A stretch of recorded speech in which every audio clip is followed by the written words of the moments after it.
This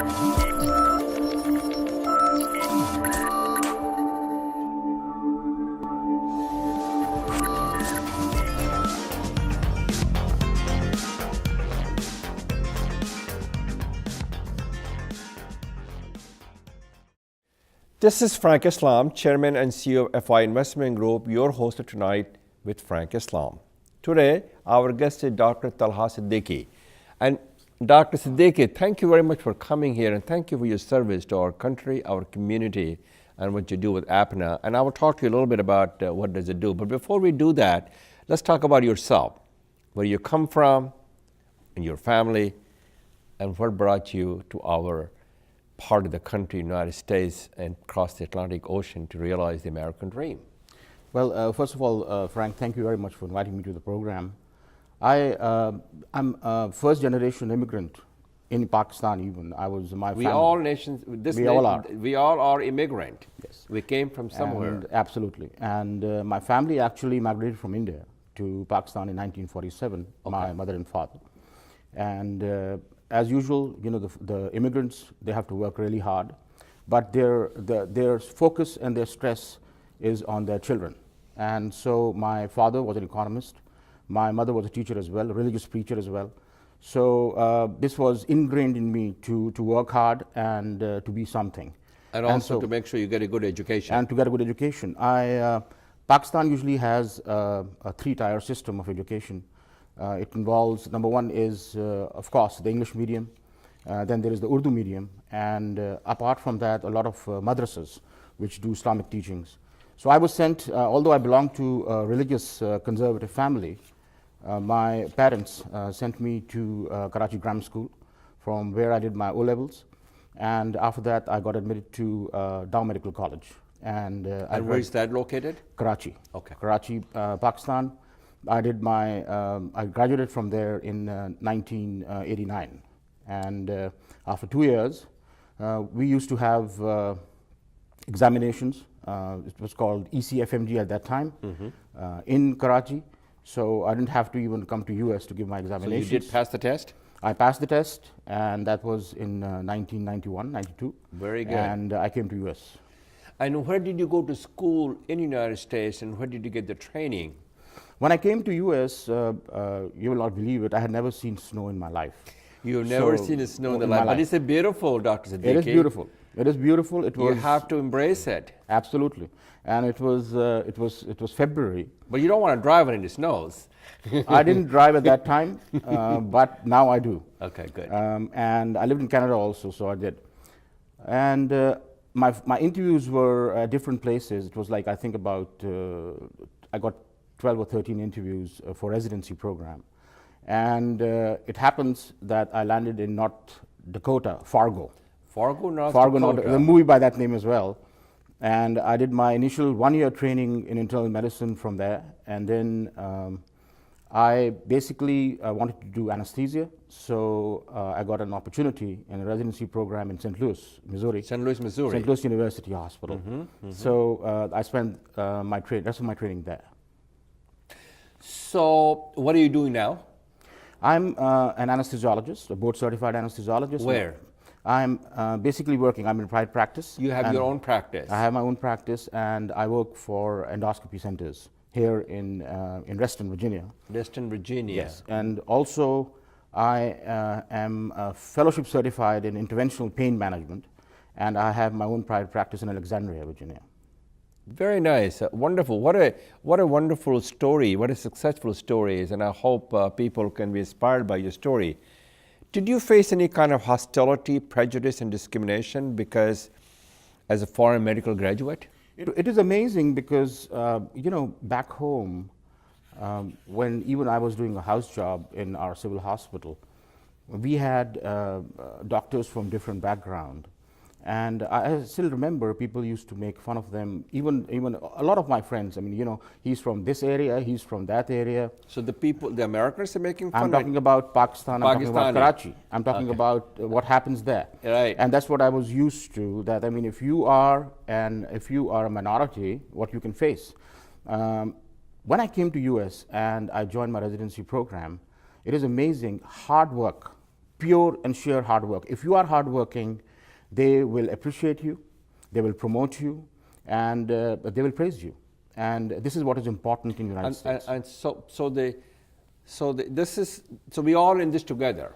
Yeah. And they believe together we can help shape a better future for America, and we can build a fairer and stronger community. That's what the Americans believe in it. The fairness and the appreciation which we have received in this country, of course, we have to give back. And I think very well said. You have to give back. To give back. So, do you believe in making other people successful and be philanthropists? And do you believe in the notion that President Kennedy said, "To whom much is given, much is expected"? I absolutely agree with it. And basically, I personally think, as far as knowledge is concerned, and as far as help is concerned, we should lend our hand to the next generation of whether it is Pakistanis or Americans, and I think a lot of organizations are working in that direction now. Finally. So, can you tell the younger generation you mentioned, whether they're Pakistani or they are from other part of the world, what is the message for you, from you to them, so they could be inspired by your story and by your journey? I think the most important thing in life is dedication to your cause. So get a good education. Get a good education, honesty, integrity, and hard work. And dignity. And dignity. And decency. And decency. And civility. Absolutely. So, Absolutely. So what you really said, very well said there, Dr. Siddiqui. We appreciate what you said. To be the best you can be, to exploit your fullest potential, to get a good education, and be a lifelong learner. There is a factor of about maybe 10 to 15% of your luck as well, and the timing. But I think it's sheer hard work which takes you places. But luck is another name for hard work. Absolutely, it comes with it. Yeah, and you said very well that if you work hard, people appreciate your hard work in this country. So this is the greatest country on the earth.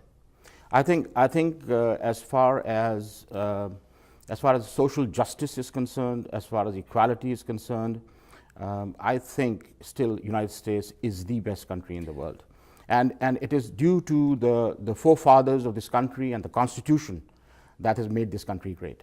And there's a check and balance. Absolutely. There's a freedom of press, which is the cornerstone of our democracy. And the division of power. I mean, their distribution of power, the way they have done it. Check and balance. Absolutely. So I want to talk to you a little bit about how do you motivate and how do you tell the people in Pakistan, the audience, and the people who are struggling to get into the residency program in the United States? Well, frankly speaking, before 9/11, it was I'll give you an example. The Pakistani graduates and the Indian graduates, for instance, or South Asian graduates, they were almost at par coming to the United States. They used to pass their exams, and they used to apply, go to the American embassy in their own cities. They got the visa and came to the consulates. They got the visa, and they came to the United States. They interviewed, and there were a lot of places available at that time as well in residencies. They used to get in.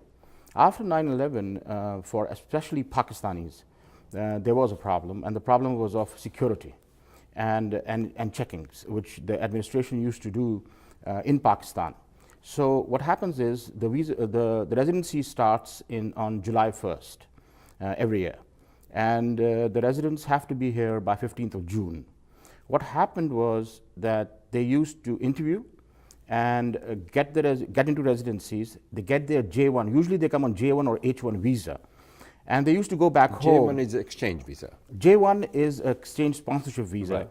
Where the only limit is that after 7 years of training, you have to go back to your country for 2 years, and then you can come back to the United States after that. Then you can convert that into permanent residence. Then you can convert, and you have to serve in an underserved area. Okay. So what happened was that at that time, the administration in the consulates and the embassies, they were taking a very long time, and usually the residents would not make it on the 15th of June or after that to the United States, and so. Even the residency program, the United States basically stopped getting Pakistani residents.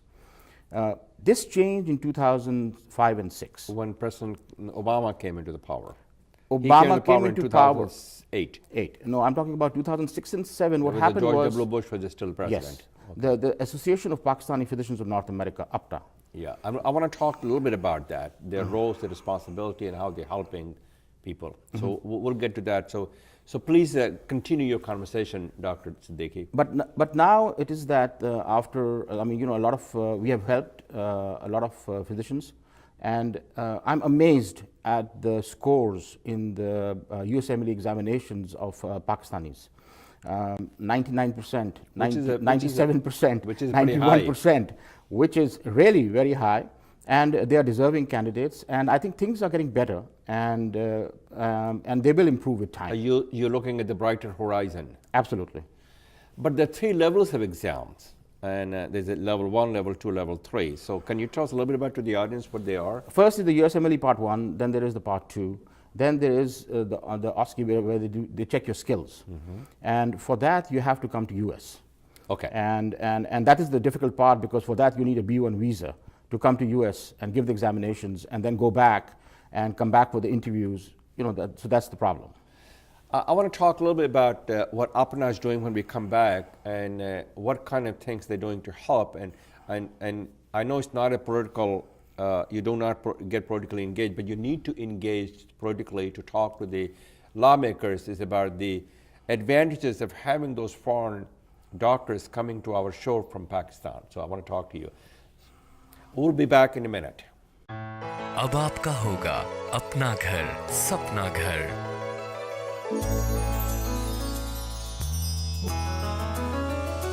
Your dreams can come true. SAI Mortgage is key for you. अपना घर खरीदने और refinance करवाने के लिए SAI Mortgage से राब्ता करें। Don't make a move without SCI. We are back with Dr. Talha Siddiqui. We were talking to Dr. Talha Siddiqui about his education and his upbringing in Pakistan, and also he was able to realize and attain and achieve the American dream. What a wonderful and successful journey. But it's America that provided you the letters of opportunity to succeed. Absolutely. It's America's kindness and generosity that those are the values and the strength and qualities of America that all of us can proudly and truly embrace. Absolutely, and all of us basically do, yes. Very good, and which will continue on that path forward. You mentioned in our conversation a minute ago about APNA.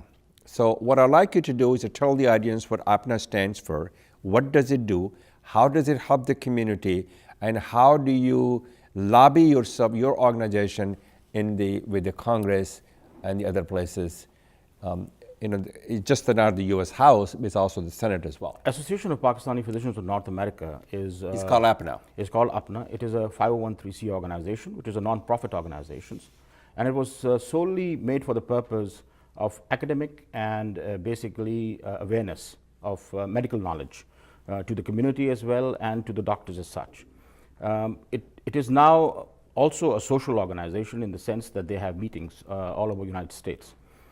APNA basically is gradually moving towards a greater role basically in the community. When immigrants usually, the doctors who came here and they organized and it was called APNA, they were basically in the struggling phase.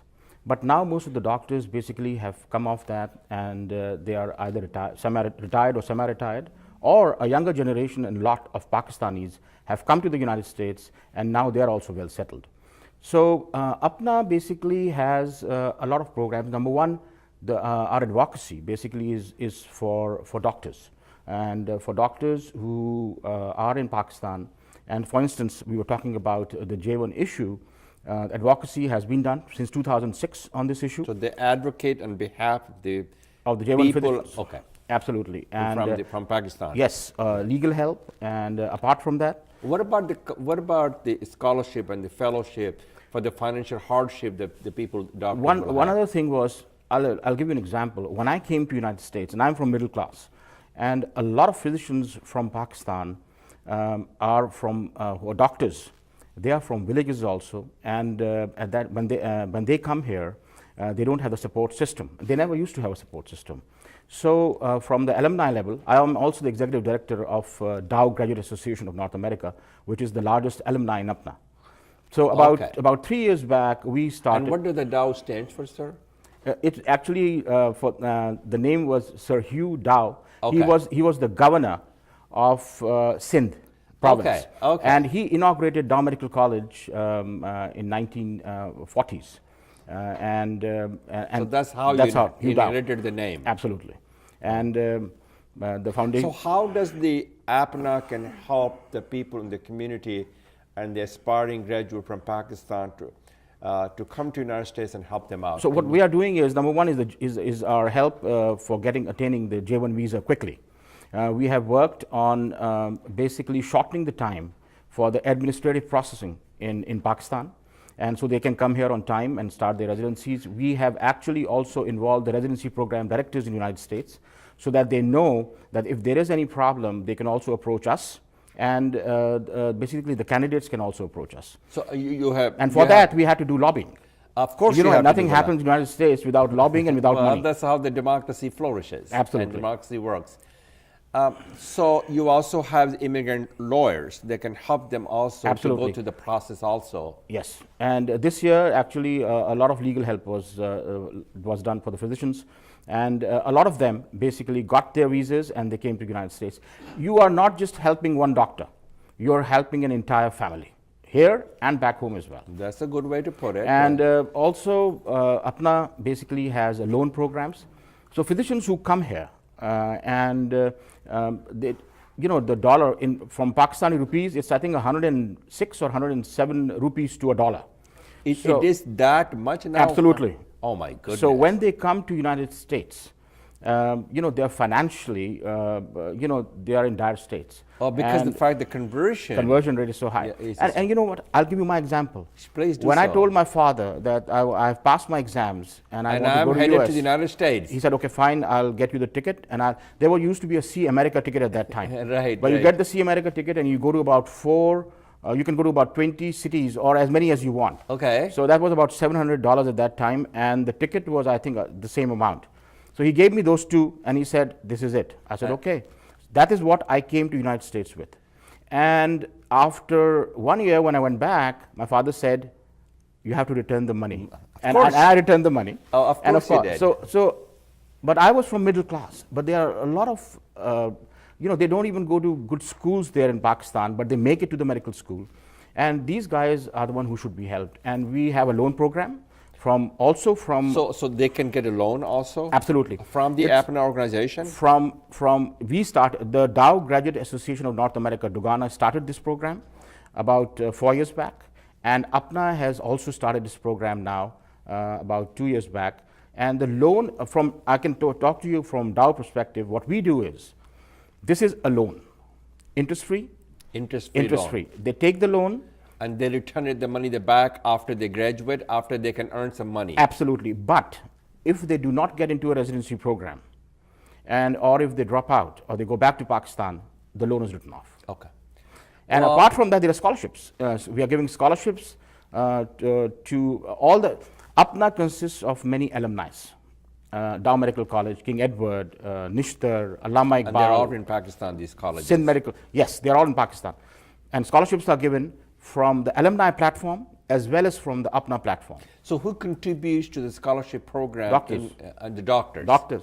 That's a wonderful thing to do, to serve the humanity, to serve the community. And you know how it started? A doctor from Nishtar Medical College, he was retiring, and he donated $1 million.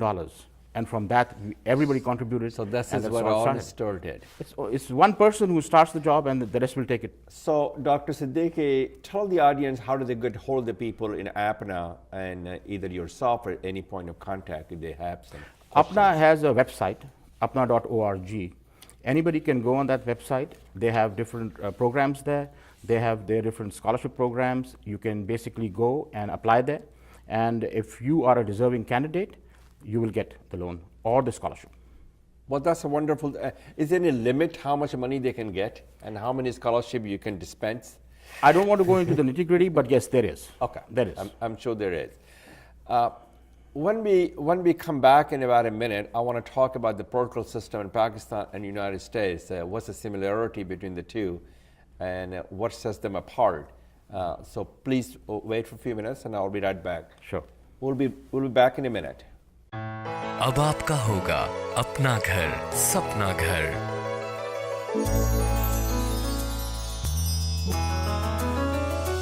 Your dreams can come true. SAI mortgage is key for you. अपना घर खरीदने और refinance करवाने के लिए SAI mortgage से राब्ता करें। Don't make a move without SCI.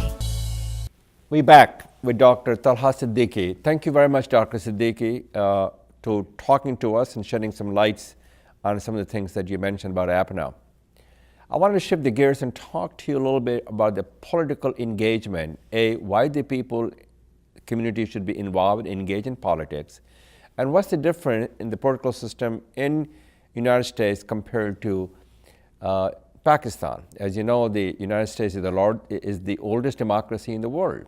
And the democracy flourishes, it creates a common cause when we get engaged. Well, Frank, I'll answer your second question first, and then I'll go to the second part. Okay. To the first part. The political system in Pakistan is very different from the United States. First of all, we tried to copy the British parliamentary system. So it is about candidates and it is about fights between individuals, number one. Number two, Pakistan is still, to a very large extent, a feudal society. So, and maneuvering between the feudals, and sometimes also the army had to intervene in Pakistan. And for instance, like my entire youth Ziaul Haq was actually at that time, and he's a dictator. So he was a dictator. So at that time, United States is a very old democracy. Britain is a very old democracy. And so it was very when I came to United States and I landed here from Pakistan at that time, I was jubilant because I thought I have come to a free society, freedom of expression, freedom of thought, freedom of which press. is actually there ingrained in the constitution of Pakistan, but nobody follows it. So it is a very different. The only thing which I got surprised when I came here in the beginning was about when you have to donate money to the candidates. To the candidates. Yes. And that surprised me. I said, we have to donate money to the candidates? Yeah, you have to, and it is all legal, and you have to do it. So that's what surprised me in the beginning. But I think that's the way it is here, and we should. Our community. The problem is the first immigrants who have come here. They are still hardwired.